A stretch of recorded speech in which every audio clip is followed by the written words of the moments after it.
Let's talk about how virtual private network, also known as VPN, works in this video.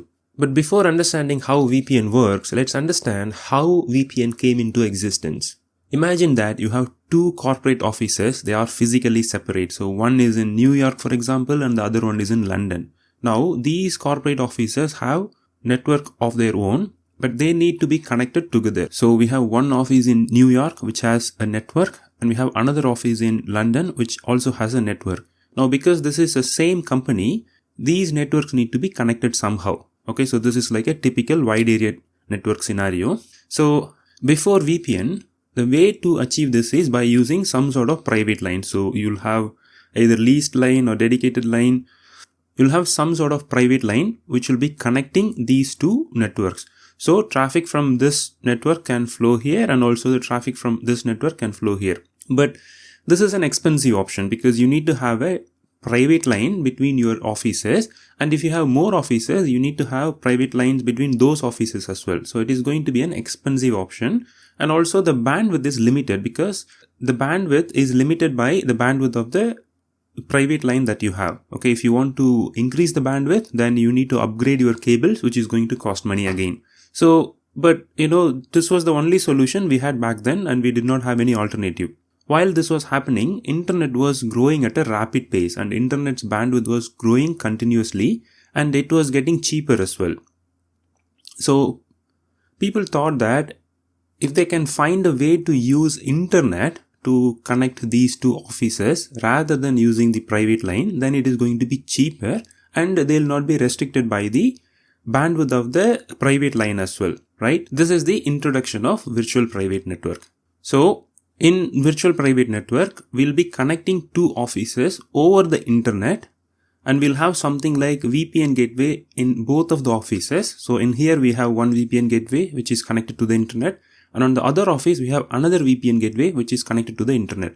Now the traffic can flow through the internet to connect these two networks. But the problem is these traffics are going through the public internet, which means anyone can see what is going on, and which is not what we want. We want to have the connection between this office and this office has to be private, but we still want to use the public internet. This is where tunneling is going to help us. With tunneling, what we will do is we'll take the traffic which is leaving this network and going to this network, we will encrypt them, and we will send that encrypted traffic over the internet. So anyone who is watching the internet can see that there are some traffics going on between this network and this network, but because the traffic itself is encrypted, they'll not know what is going on, what is actually being shared between this network and this network. So this is basically what tunneling means. We are creating sort of like an encrypted tunnel to send traffic between these two networks over the internet, right? So that is what tunneling is all about. So this setup that we have just seen is called site-to-site VPN. So this is one site which has a network, and this is another site which has a network, and both of these networks will have their own VPN gateways, and these VPN gateways act as a gateway for VPN traffic. So any traffic which are destined to this network over the internet will go through this VPN gateway, and the VPN gateway will encrypt that and send it through this tunnel. And on the other side, the VPN gateway responsible for this site will receive the traffic, decrypt it, and then it will pass it on to the appropriate routers or host machines on that network. So this is what site-to-site VPN is all about. Okay. So for this tunneling, we have many different protocols. And in the recent days, most common ones are OpenVPN, IPsec, and WireGuard. These define how this tunnel is created, as in how the message is encrypted and decrypted on the other side. So that is what these protocols are describing. Okay. The other type of VPN is called remote access VPN. Remote access VPN is very similar to site-to-site VPN, but this is not connecting two sites. This is connecting one device to a site. Okay. So think of this as a scenario where you have a corporate network and you're working from home. You want to connect your laptop to your corporate network, and you don't have dedicated private line between your laptop and your corporate network. You need to go through the internet. And we'll use the same mechanism that we have seen previously, which is tunneling. So basically, you'll have some sort of VPN client installed on your laptop, which will establish this tunnel with your VPN server on the corporate network.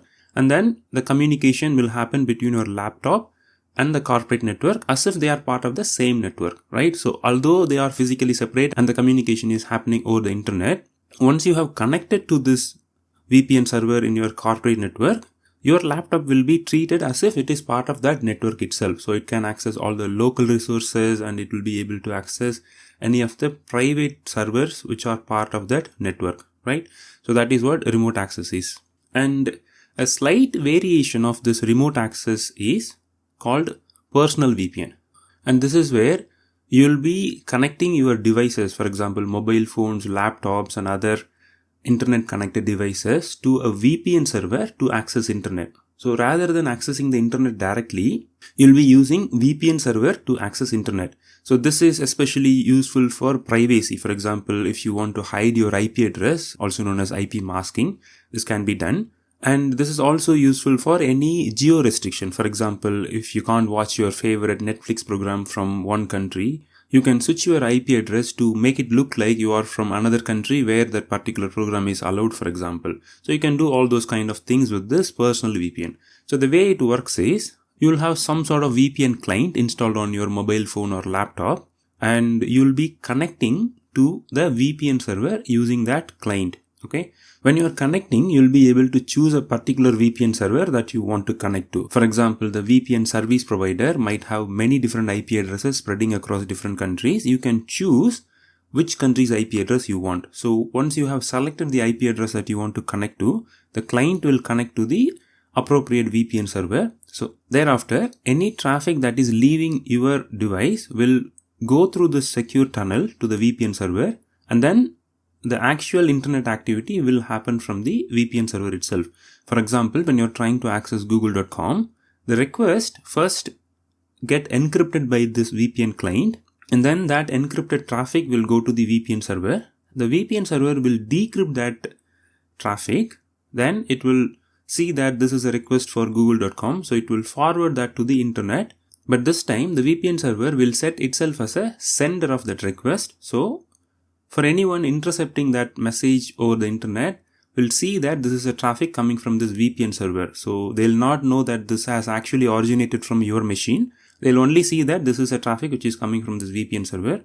So once the google.com server has responded, the response will go to the VPN server. Now VPN server knows that this particular response has come for the initial request you have initiated. So it will actually encrypt that response and send it again over the tunnel to you, and the VPN client on your machine will be able to decrypt it and display the google.com page on your browser. So this is how, at a very high level, personal VPN works, and this is mainly used for privacy and to bypass any geo restrictions. Okay, so this is personal VPN. Okay, so we have seen three types of VPNs: site to site, remote access, and personal VPN.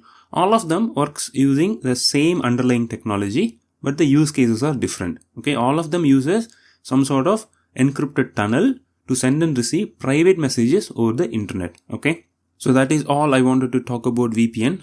I hope this is useful. Thank you.